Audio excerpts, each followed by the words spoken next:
सुषमा ने अपने बेटे अमर की शादी कुछ ही दिनों पहले की थी। सुषमा की बहू काजल अभी नई नई आई थी और वो अपने ससुराल वालों से घुली मिली नहीं थी। एक रोज सुषमा के घर उसकी पड़ोसन विमला का आना होता है। अरे ओ सुषमा, कैसी है तू? घर में सब ठीक तो है ना? और तेरी बहू कैसी है? अरे सुना है बहू के मायके वालों ने तुझे भर भर कर दहेज दिया है और बड़े खानदान की बेटी है वो। अरे हाँ हाँ, दहेज सामान सब कुछ भर कर दिया है और बेटी भी इतनी सुंदर दी है कि तू मेरी बहू को देख कर कहेगी सुषमा बहू हो तो ऐसी। फिर किस बात की देरी है? बहू का मुंह दिखा दे जरा, मैं भी तो देखूं बड़े खानदान की बहू आखिर है कैसी। अरे ओ बहू, जरा बाहर तो आ, अपनी पड़ोसन विमला आई है तेरी मुंह दिखाई के लिए। काजल भी अपनी सास की आवाज सुनकर अपने कमरे से हॉल में आती है और विमला काजल का घूंघट हटाकर जैसे ही सुषमा की बहू को देखती है वैसे ही विमला घूंघट छोड़कर 2 कदम पीछे हो जाती है। राम रे राम सुषमा, ये क्या लेकर आई है तू? बहू के नाम पर पागल खाने से किसे उठा लाई तू? तेरा दिमाग तो खराब नहीं हो गया? मेरी बहू और पागल? तुझे तो मेरी बातें बुरी और कड़वी दोनों लगती हैं, तू खुद ही देख ले। विमला की बात सुनकर सुषमा अब अपनी बहू का घूंघट उठाती है तो वो भी अपनी बहू का चेहरा देखकर हैरान रह जाती है। काजल ने अपनी आंखों में इतना गहरा गहरा काजल लगा लिया था, उसके चेहरे पर सिर्फ काजल ही काजल नजर आ रहा था। काजल ने लिपस्टिक के साथ साथ पाउडर भी बहुत सारा लगा रखा था और उसे देखकर कोई भी डर जाए, उसके चेहरे की ऐसी हालत थी। अरे बहू, ये क्या कर रखा है? भला ऐसे कौन मेकअप करता है? तूने तो हमें डरा ही दिया। उसने डराया नहीं है, बल्कि वो तो ऐसा मेकअप ही करके आई है। यह है बड़े घर की बहू। हे प्रभु, सुषमा के तो भाग ही फूट गए। विमला और अपनी सास की बातें सुनकर काजल अपना घूंघट उठाती है और जोर जोर से हंसने लगती है। आप दोनों तो बेवकूफ हो, ये तो मेरा ही मेकअप है। वैसे आप दोनों को मैंने डरा दिया, कैसा लगा मेरा मजाक? बहू, कहीं तुझ पर तेरी दादी की आत्मा तो नहीं आती या फिर तुझ पर किसी भूत पिशाच का साया तो नहीं? ये क्या हाल बना रखा है तूने और ऐसे हंस रही है जैसे राक्षस सवार हो तुझ पर। लगता है ज्यादा पैसे के चक्कर में डैमेज चीज उठा लाई है तू। अब जिंदगी भर झेलती रह बड़े घर की इस बहू को। अभी तो शुरुआत है, आगे आगे देखती जा तेरे साथ यह क्या क्या करती है। मुझे तो लगता नहीं इसके अंदर 2 कौड़ी की भी अकल होगी। सुषमा अपनी बहू की हरकत देखकर डर चुकी थी। उसे समझ नहीं आ रहा था कि उसने जिस लड़की को अपने बेटे के लिए पसंद किया था वह लड़की तो उस वक्त ठीक थी, अभी उसे क्या हो गया है। लेकिन सुषमा विमला के जाने के बाद काजल पर नजर रखती है और काजल हॉल से कमरे में बच्चों की तरह इधर उधर खिलौना लिए घूम रही होती है। ऐसा लगता है कि वो दिमाग से क्रैक है। अरे ये मैं कैसी बहू उठा लाई, इसके अंदर तो दिमाग ही नहीं है। ऐसा लगता है कि ये कोई बच्ची हो या फिर नाटक कर रही हो, लेकिन मैंने तो इसका कुछ नहीं बिगाड़ा। अब सुषमा अपनी बहू को किसी से भी मिलाने से डर रही थी। जैसे ही कोई उसकी बहू की मुंह दिखाई के लिए आता तो वो कहती कि वो अभी बीमार है या कोई काम कर रही है। अब ऐसे ही एक रोज सुषमा के घर उसकी पड़ोसन कांता का आना होता है। अरे ओ सुषमा, कहाँ है तेरी बहू? मैं तो उसकी मुंह दिखाई के लिए आई हूँ। कहाँ है बता तो, नजर नहीं आ रही। अरे आज ही उसे मायके जाना है तो वो मायके जाने के लिए तैयार हो रही है, तो कभी और देख लियो तू मेरी बहू को, आज बहुत काम है।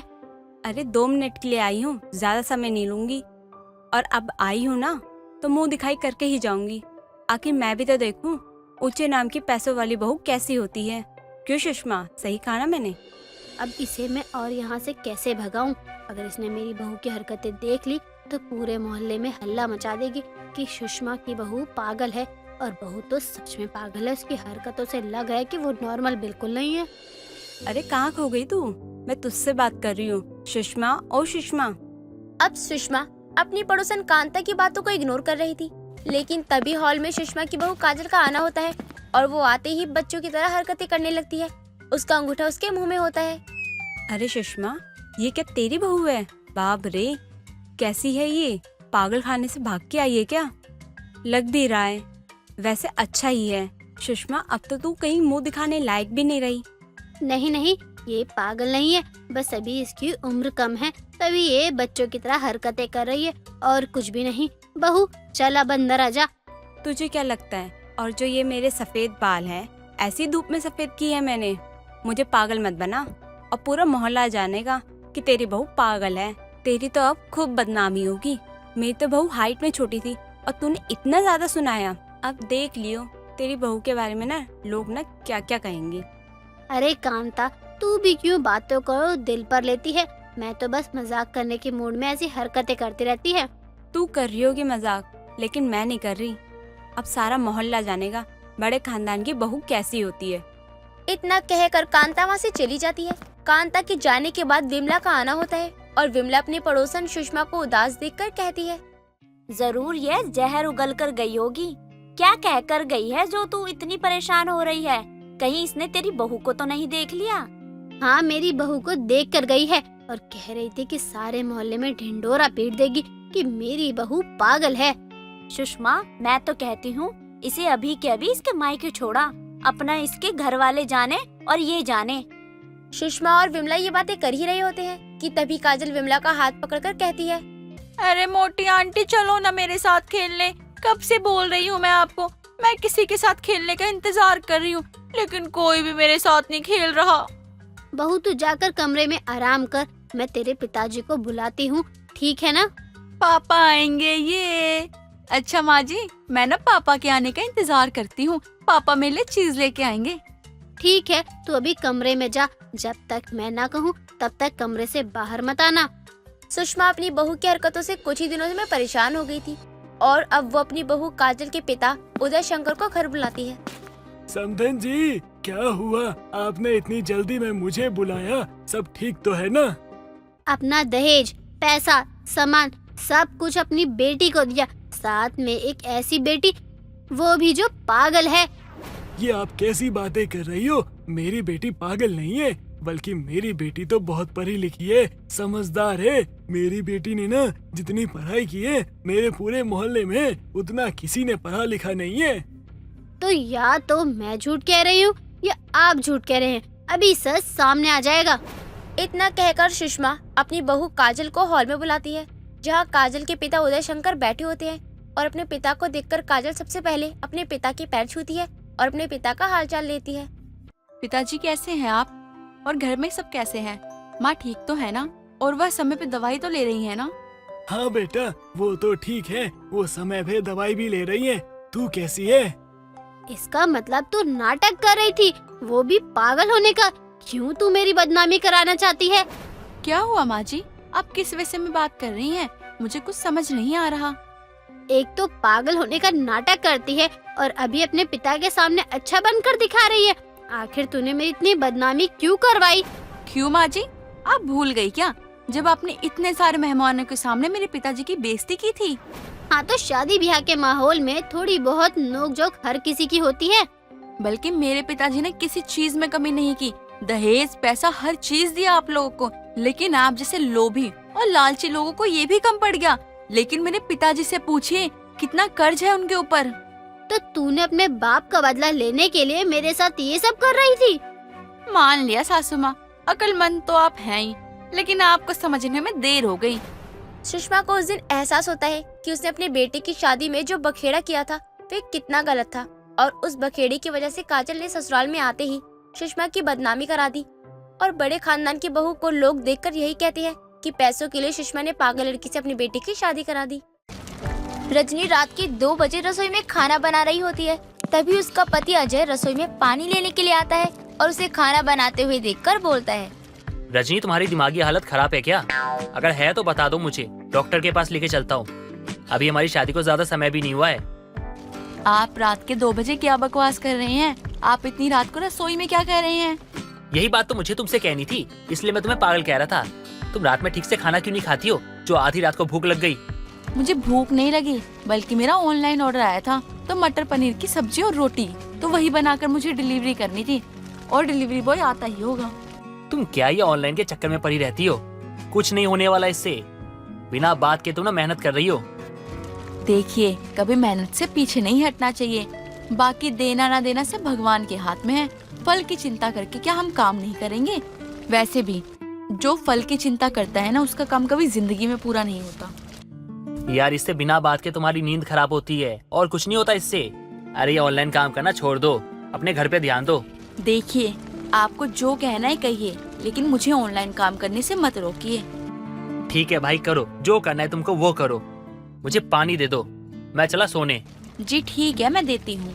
रजनी अजय को बोतल में पानी दे देती है और वो पानी लेकर अपने कमरे में चला जाता है। कुछ देर बाद उसकी थोड़ी सी आंख लगती है, तभी रजनी उसके पास आकर बैठ जाती है तो वो डर जाता है। कौन है मेरे बगल में? कौन है? अरे आपकी वाइफ हूँ, और कौन होगा। एक लड़की से ज्यादा डरते हो आप, सो जाओ। तुम यहाँ कैसे आ गई? तुम तो रसोई में थी ना, तो फिर यहाँ कैसे आ गई? बन गया तुम्हारा खाना? सब्जी बन गई, रोटी बनाने जा रही थी तो देखा कस्टमर ने ऑर्डर कैंसिल कर दिया, तो फिर मैंने सब्जी उठाकर फ्रिज में रख दी और कमरे में आ गई। देखो रजनी, मैं तुम्हें ना प्यार से समझा रहा हूँ, मेरी बात ध्यान से सुन लो। या तो अपनी ये रसोई बंद करो या मेरे कमरे को छोड़ दो। तुम्हारे कारण परेशान हो चुका हूँ मैं, चैन से सो तक नहीं पाता। ऑफिस जाने के बाद वो बॉस जीने नहीं देता और घर पे तुम। तो फिर आप भी सुन लीजिए, मैं कमरा छोड़ सकती हूँ लेकिन अपनी ऑनलाइन रसोई नहीं। एक तो वैसे ही कस्टमर ने दिमाग खराब कर दिया है, मेरी नींद खराब हो गई है और आप यहाँ आके बकबक कर रहे हो। अजय और रजनी की बहस की आवाज सुनकर उसकी सास ममता वहाँ आ जाती है और दरवाजे का गेट बजाने लगती है। बहू, अजय बेटा, क्या हुआ? तुम दोनों लड़ क्यों रहे हो? कोई बात है क्या? लो, हमारी आवाज के कारण ना माँ भी उठ के आ गई। अब उनको जवाब तुम दोगी, मैं नहीं दूंगा कि हम क्यों झगड़ा कर रहे हैं। अजय इतना कहकर उठकर जाता है और दरवाजा खोलता है, तभी ममता अंदर आकर बोलती है। क्या हुआ? तुम दोनों को क्यों लड़ रहे थे? माँ जी लड़ नहीं रहे थे, वो मैं अपने ऑनलाइन रसोई का ऑर्डर पूरा करने के लिए गई थी। जब उसे करके कमरे में आई तो अजय जी की नींद खराब हो गई, तो उसी बात पे चिल्लाने लगे। बहू, पूरा दिन मेरा बेटा ऑफिस में काम करता है, अब तू रात में भी उसे सोने नहीं देगी तो वो गुस्सा ही करेगा ना। माँ जी, मैं तो ये सब आप लोगों के लिए ही कर रही हूँ ताकि हमारे घर के हालातों में सुधार हो सके। बहू, हमें तेरे पैसे नहीं चाहिए, उससे हमारा कुछ नहीं होता, इसलिए तू अपनी ये ऑनलाइन रसोई दिन में चलाया कर, रात में नहीं। रात में मेरे बेटे को आराम करने दिया कर। जी माँ जी, मैं आगे से ऐसा कुछ नहीं करूँगी। थोड़ी देर बाद ममता वहाँ से चली जाती है और अजय और रजनी भी सो जाते हैं। ऐसे ही दिन बीतते हैं और बहुत कोशिशों के बाद भी रजनी की ऑनलाइन रसोई इतनी अच्छी नहीं चलती है जितनी वो मेहनत करती है। ऐसे ही एक रोज वो अपने परिवार वालों के साथ तैयार होकर कहीं पार्टी में जा रही होती है, तभी उसके पास एक बड़ा सा ऑर्डर आता है जिसे देखकर तो वो बहुत खुश हो जाती है। तभी अजय कमरे में आता है और बोलता है, रजनी जल्दी करो यार, बहुत देर हो चुकी है, सब पार्टी में पहुंच चुके हैं हमें छोड़कर। मैं वो, अगर मैंने इन्हें बोल दिया ना कि मुझे अपनी ऑनलाइन रसोई के लिए ऑर्डर पूरा करना है तो ये फिर से गुस्सा हो जाएंगे। अरे अब बोलो भी, ये वो मैं क्या बोल के चुप हो गई? जल्दी बोलो, पनवेल निकलना है। वो मेरी तबीयत बहुत खराब हो गई है, मेरे पेट में बहुत दर्द हो रहा है अचानक से। ऐसा क्या हो गया तुम्हें? तुम तो अभी ठीक थी, फिर अचानक से क्या हो गया? चलो ना यार, मजाक मत करो। नहीं, मैं नहीं जा सकती हूँ, वो गर्ल्स वाली प्रॉब्लम हो गई है। आप तो जानते हैं ना कि मेरे पेट और कमर में कितना दर्द होता है, मुझसे खड़ा ही नहीं हुआ जाएगा और बिना बात के आपकी पार्टी भी खराब हो जाएगी। यार इसको भी अभी आना था, अब मैं अकेले बोर हो जाऊंगा पार्टी में। सॉरी, बट ये बताकर तो नहीं आता ना जो मुझे पहले से ही पता होगा। कोई बात नहीं, तुम आराम करो, अब मैं चलता हूँ। माँ तो पड़ोस वाली आंटी के साथ जा चुकी है। जी ठीक है, जाइए, पर आराम से जाइएगा। कुछ देर बाद अजय वहाँ से चला जाता है। जैसे ही अजय घर से बाहर जाता है तभी रजनी जल्दी से रसोई में जाती है और अपना खाना बनाने लगती है। तभी अजय वापस आ जाता है और रजनी को रसोई में खड़ा देखकर वह समझ जाता है और बोलता है, अच्छा तो ये है तुम्हारे पेट दर्द का सच। तुम्हारे पेट में दर्द नहीं था, तुम्हें ऑर्डर पूरा करना था। यार तुम अब इसके लिए झूठ बोलने लग गई। देखिए मेरी बात तो सुनिए। बस मुझे कुछ नहीं सुनना है। आज मैं तुम्हें एक बात समझा रहा हूँ, तुम्हारे लिए ऑनलाइन रसोई के सिवा कुछ और जरूरी नहीं है ना, तो मैं भी देखता हूँ तुम अपने ऑनलाइन के काम से कौन सा तीर मारती हो। अजय वहाँ से गुस्से में चला जाता है, लेकिन रजनी भी अपने पति के गुस्से को अनदेखा करके अपना ऑर्डर पूरा करने में लग जाती है और थोड़ी देर बाद वो अपना सारा ऑर्डर पूरा करके डिलीवरी बॉय को दे देती है, जिसके बाद वो अकेले अपने कमरे में जाकर बैठ जाती है। काफी देर तक उसको नींद नहीं आती, तभी वो अपनी दोस्त गीता को फोन करती है। मैंने तुझे फोन करके परेशान तो नहीं किया ना? तू ये कैसी बात कर रही है यार, तू मेरी दोस्त है, तू कभी भी कॉल कर सकती है और इसमें परेशानी वाली क्या बात है? और आज तूने कॉल वैसे कैसे किया? कुछ नहीं, बस तुझसे मिलने का मन कर रहा था, तो वही सोच रही थी कि तू अगर ऑफिस से निकली हो तो मुझे फोन कर लियो ताकि मैं तुझसे मिल लूं। अच्छा हुआ यार तूने कॉल कर लिया, मैं तो बस अभी घर से बाहर ही जाने वाली थी। तो फिर तू आ रही है या नहीं मुझसे मिलने? हाँ यार, मैं तुझसे मिलने आ ही रही हूँ, और ऐसा हो सकता है तू बुलाए और मैं ना आऊँ। गीता इतना कहकर फोन रख देती है और रजनी के घर के लिए निकल जाती है। कुछ देर बाद गीता रजनी के घर पहुंचती है और चाय नाश्ता करके रजनी से बोलती है। बता क्या हुआ, तू कुछ परेशान सी लगी है यार। यार मैं थोड़ी अपनी ऑनलाइन रसोई से परेशान हूँ। मेहनत तो कर रही हूँ लेकिन उतना अच्छा रिस्पॉन्स नहीं आ रहा है। बता ना मैं क्या करूँ।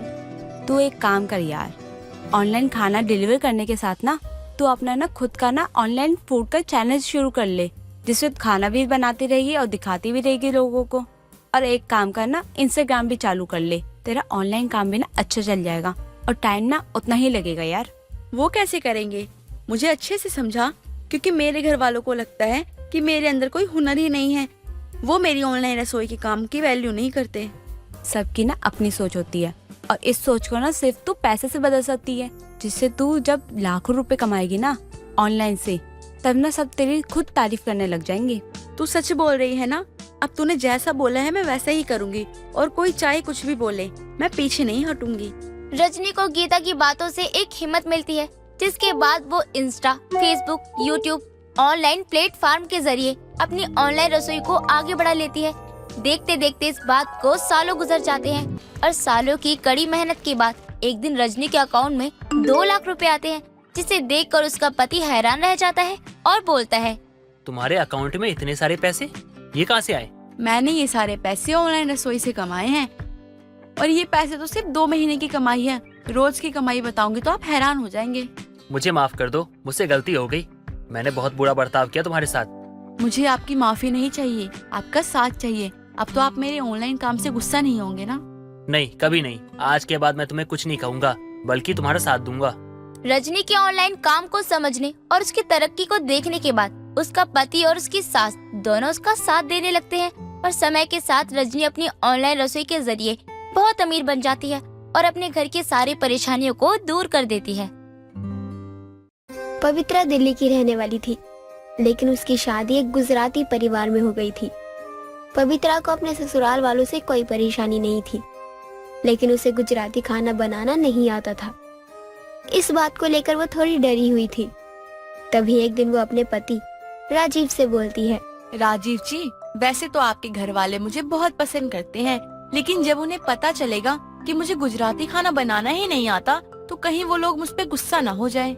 वैसे ये थोड़ी परेशानी की बात तो है, क्योंकि मेरी माँ को गुजराती खाना बहुत पसंद है और वो खाने के मामले में बहुत शौकीन है। राजीव जी, मुझे सारा खाना बनाने आता है, सिर्फ गुजराती खाना बनाने नहीं आता। वो भी अगर कोई मुझे सिखाएगा तो मैं वो भी सीख जाऊंगी। हाँ वो तो है, लेकिन अभी तुम इस घर में नई नई शादी करके आई हो, पहले ही सबको बोल दोगी कि तुम्हें खाना बनाना आता नहीं, तो तुम्हारी क्या इमेज बनेगी इस घर में? पहले दिन इमेज खराब हो जाएगी तुम्हारी। अरे मैंने आपको कब बोला कि मुझे खाना बनाना नहीं आता? मैंने तो बस इतना बोला है कि मुझे गुजराती खाना बनाना नहीं आता, और आपके यहाँ सब गुजराती हैं और उन लोगों को गुजराती खाना पसंद है, तो मैं अपनी पहली रसोई में क्या बनाऊं? मुझे कुछ समझ ही नहीं आ रहा। पवित्रा और राजीव एक दूसरे से खाने को लेकर बहस कर ही रहे होते हैं। तभी पवित्रा की ननद जिग्ना वहाँ आती है और उनकी सारी बातें सुन लेती है, जिसे सुनने के बाद वो बोलती है, भाभी, मैंने आपकी सारी बातें सुन ली है। आपको परेशान होने की कोई जरूरत नहीं है। आपको गुजराती खाना बनाना नहीं आता है ना, तो क्या हुआ, मैं हूँ ना, मैं आपको गुजराती खाना बनाना सिखाऊंगी। आप सच कह रही हैं? आपको गुजराती खाना बनाना आता है? हाँ बिल्कुल, मुझे गुजराती खाना बनाना आता है। चलो ये तो बहुत अच्छी बात है, अब तो मेरी सारी परेशानी दूर हो गई। मैं तो फालतू में ही इनसे बहस कर रही थी तब से। अरे कोई बात नहीं भाभी, आप चलिए मेरे साथ रसोई में। जिग्ना इतना कहकर पवित्रा को लेकर रसोई में जाती है और उसे दाल ढोकला बनाना सिखाती है। कुछ देर बाद सभी नाश्ता करने के लिए उसका पति सास वहाँ आते हैं। तभी पवित्रा सबके लिए दाल ढोकला लेकर आती है, जिसे देखकर उसकी सास सुगंधा बोलती है, क्या बात है बहू, तूने आते ही अपने ससुराल वालों की तरह खाना बनाना सीख लिया। क्या करे माँ जी, जब रहना ही यहाँ है तो चीज तो सीखनी पड़ेगी ही। और मैं सच बताऊं, आज कुछ अलग बनाकर मुझे बहुत अच्छा लगा। मुझे भी ये देखकर बहुत अच्छा लगा कि तूने आते ही अपने ससुराल वालों की पसंद और नापसंद को जानने की कोशिश करी और उनका मान रखा। वरना तो ये भी बोल सकती थी कि मैं गुजराती नहीं हूँ और मुझे गुजराती खाना बनाना नहीं आता। माँ जी, मैं अपने रिश्ते की शुरुआत झूठ से नहीं करना चाहती, इसलिए आपको पहले ही बता दूं। ये बात सच है कि मुझे गुजराती खाना बनाना नहीं आता। ये क्या बोल रही है बहू तू? तुझे गुजराती खाना बनाना नहीं आता? तो फिर तूने ये दाल ढोकला कैसे बनाया? कहीं बाहर से तो नहीं मंगवाया है ना? नहीं माँ जी, मैंने ये खाना किसी और से नहीं मंगवाया है, बनाया तो है खुद ही। लेकिन दाल ढोकले को बनाने में नन्नत जी ने मेरी मदद करी है। मुझे गुजराती खाना छोड़कर बाकी सारा खाना बनाना आता है। पवित्रा की बात सुनकर सुगंधा को बहुत गुस्सा आता है, लेकिन उसकी सच्चाई देखकर वो अपनी नाराजगी खत्म कर लेती है और उसके बनाए हुए ढोकले को खाती है। ढोकला खाकर उसे बहुत खुशी होती है और वो बोलती है, बहू, मुझे लगा था कि तू पहली बार दाल ढोकला नहीं बना पाएगी, लेकिन ये दाल ढोकला तो बाहर मिलने वाले दाल ढोकला से भी अच्छा है। अब बस क्या अपनी सास को खिलाती रहोगी या मुझे भी टेस्ट करवाओगी? जी अभी देती हूँ, आप भी खाकर बताइए कैसा बना है। दाल ढोकला तो सच में बहुत अच्छा बना है, मजा आ गया खाकर। लेकिन बहू, हम गुजराती खाना तो हमेशा से खाते आ रहे हैं ना। अब तू अपनी तरफ से कुछ अच्छा बनाकर खिला, मैं भी तो देखूं जरा कि तुझे क्या क्या बनाना आता है।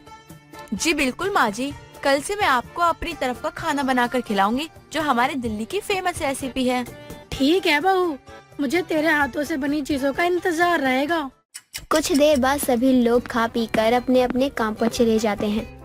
अगले दिन पवित्रा अपने ससुराल वालों को दिल्ली की फेमस चीजें जैसे छोले भटूरे, दाल फ्राई, वेज बिरयानी जैसी फेमस चीजें बनाकर खिलाती है। वहीं दूसरी तरफ उसकी गुजराती ननद दाल ढोकले के सिवा कुछ नहीं बनाती थी, जिस पर एक दिन सुगंधा अपनी बहू से बोलती है, बहू, अपने साथ साथ अपनी गुजराती नंद को भी अच्छा अच्छा खाना बनाना सिखा दे, वरना ये अपने ससुराल में जाकर क्या बनाएगी। माँ जी, नन्नत जी को तो सब कुछ बनाना आता है। अरे बहू, उसे दाल ढोकला के सिवा कुछ भी बनाना नहीं आता। दाल ढोकला भी इसलिए बनाना आता है क्योंकि उसे बहुत पसंद है। उसका जब भी खाने का मन करता है वो जल्दी से बना लेती है। ठीक है माँ जी, मैं नन्नत जी को उनकी शादी से पहले सब कुछ सिखा दूंगी। वही अच्छा होगा, वरना इसके ससुराल वाले इसे धक्के मारकर घर से निकाल देंगे। अपनी माँ और भाभी की बातें जिगना उनसे कुछ दूर खड़ी ही सुन रही होती है, जिसे सुनकर वो उनके पास जाती है और बोलती है, मुझे किसी से कुछ सीखने की जरूरत नहीं है, मुझे सब बनाना आता है। क्या बनाना आता है तुझे? जरा मुझे भी तो तू बता। दाल ढोकला बनाना आता है मुझे। तेरे इस दाल ढोकले से मैं परेशान हो गई हूँ। इसके अलावा तुझे क्या क्या बनाना आता है? ये तेरा दाल ढोकला बनाने से तेरे ससुराल में बसर नहीं होगा, समझी तू? इसलिए आज के बाद इस दाल ढोकले का नाम मत लियो। अपनी माँ की बात सुनकर जिगना गुस्से में अपने कमरे में चली जाती है। दिन बीतते हैं। पवित्रा अपनी ननद को बहुत समझाने की सिखाने की कोशिश करती है, लेकिन जिगना अपनी भाभी की बातों पर ध्यान नहीं देती। अचानक से पवित्रा की तबीयत खराब हो जाती है और रसोई का सारा भार जिगना पर आ जाता है और वो तीनों ही टाइम दाल ढोकला ही बनाती थी। उसके घर वालों के साथ साथ पवित्रा भी अपनी ननद का दाल ढोकला खा खा कर परेशान हो चुकी थी, लेकिन तबीयत खराब होने के कारण वो कुछ कर भी नहीं सकती थी। एक दिन जिगना पवित्रा के कमरे में आती है और खाने की भरी थाली देखकर बोलती है, क्या हुआ भाभी, आपने खाना क्यों नहीं खाया?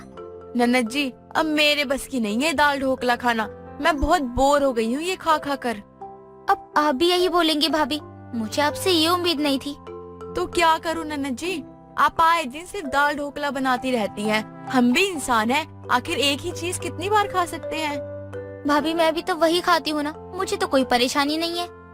नंद जी, आपको पसंद है दाल ढोकला, इसलिए आपको परेशानी नहीं होती, लेकिन हमें तो पसंद नहीं है ना ये चीज, तो इसलिए हम इसे बार बार खा के बोर हो जाते हैं। लेकिन हम तो अपनी पसंद की चीज भी इतनी नहीं खा सकते जितना आप दाल ढोकला खाती हो। पवित्रा की बात जिगना को अच्छी नहीं लगती और वो मुंह बनाकर वहाँ से चली जाती है। दिन बीतते हैं। तभी एक दिन जिगना को देखने के लिए लड़के वाले आते हैं और जिगना उनके लिए चाय नाश्ता लाने की जगह दाल ढोकला लेकर आती है, जिसे देखकर लड़के की माँ बोलती है, बेटी ये क्या है, तुम क्या बना के लाई हो? आंटी जी, ये दाल ढोकला है, गुजराती रेसिपी है और मैंने खुद अपने हाथों से बनाई है। अच्छा, तो तुम्हें गुजराती खाना बनाना भी आता है? अरे नहीं नहीं आंटी जी, मुझे सारा गुजराती खाना बनाना नहीं आता, सिर्फ दाल ढोकला बनाना आता है। अच्छा, तो इसे छोड़ के कुछ और भी चीजें होंगी जो तुम्हें बनानी आती होगी। नहीं आंटी जी, मुझे सिर्फ दाल ढोकला ही बनाना आता है, क्योंकि ये मेरी मनपसंद डिश है ना, इसीलिए। अच्छा, तो तुम सुबह शाम हमें खाने में क्या खिलाओगी? दाल ढोकला, क्योंकि मुझे तो यही बनाना आता है। बहू, आज ये तेरी गुजराती नंद का दाल ढोकला इसे ले डूबेगा। अब ये रिश्ता नहीं होने वाला। माँ जी, लग तो मुझे भी कुछ ऐसा ही रहा है, लेकिन हम कर भी क्या सकते हैं? अगर हमने बीच में बोला तो मेहमान सोचेंगे कि लड़की में कोई कमी है, इसलिए हम बोल नहीं सकते बीच में। तू सही कह रही है बहू। इसके जैसे मूर्ख लोग होते हैं जो अपने हाथों से अपनी किस्मत फोड़ते हैं। देखिए बहन जी, आपकी लड़की में बहुत गुण है, लेकिन इतनी गुण वाली लड़की हमें अपने घर में नहीं चाहिए, माफ कीजिएगा। सुगंधा को ताने सुनाकर लड़के की माँ वहाँ से चली जाती है, जिसके बाद जिग्ना के घर वाले अपने सर पर हाथ रखकर बैठ जाते हैं और एक बार फिर पवित्र की गुजराती ननद का दाल ढोकला उस पर भारी पड़ जाता है।